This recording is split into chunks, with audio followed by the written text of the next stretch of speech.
அனைவருக்கும் வணக்கம். 2004 பார்த்தீங்கன்னா ஒரு சச்சின் டெண்டுல்கர் கொஞ்சம் ஃபார்ம் அவுட்டில் இருந்தார்.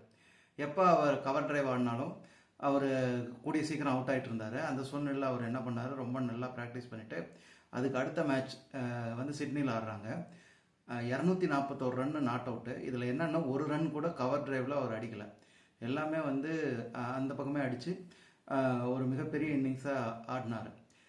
என்ன விஷயம் அப்படின்னா, இது நமக்கு என்ன கற்றுக் கொடுக்குது அப்படின்னு நம்ம பார்த்தோம்னா, நம்ம சில கொஞ்சம் நம்ம வாழ்க்கையில் அப்ஸ் அண்ட் டவுன்ஸ் இருக்கும், நம்ம ரிலேஷன்ஷிப் கூட அப்ஸ் அண்ட் டவுன்ஸ் இருக்கும். அப்படி இருக்கும் பொழுது நாம் நம்மளுடைய அடிப்படை விஷயங்களில் கவனம் செலுத்தி, எப்படி அவர் பயிற்சியில் கவனம் செலுத்தி வந்தாரோ அந்த மாதிரி நம்மளுடைய அடிப்படை விஷயங்களில் கவனம் செலுத்தினோம்னா அந்த பழைய ஃபார்மை நம்ம மீண்டும் பெறலாம் அப்படிங்கிறது தான் விஷயம். இப்போ உதாரணத்துக்கு ரிலேஷன்ஷிப்பில் நாம் சரியில்லைன்னு வைங்களேன், இந்த ரிலேஷன்ஷிப் உருவாகிறதுக்கு முன்னாடி நம்ம என்னென்னலாம் செஞ்சுருப்போம் இல்லையா, அந்த ரிலேஷன்ஷிப் உருவாகிறதுக்காக அதெல்லாம் மறுபடியும் செய்வதன் மூலமாக நாம் அந்த நிலையை அடையலாம். ஸோ அதுக்காக தான் அடிப்படை நம்ம முன்ன பின்ன இருக்கும்போது பேசிக்கில் நம்ம கவனம் செலுத்தணுங்கிறது. நன்றி.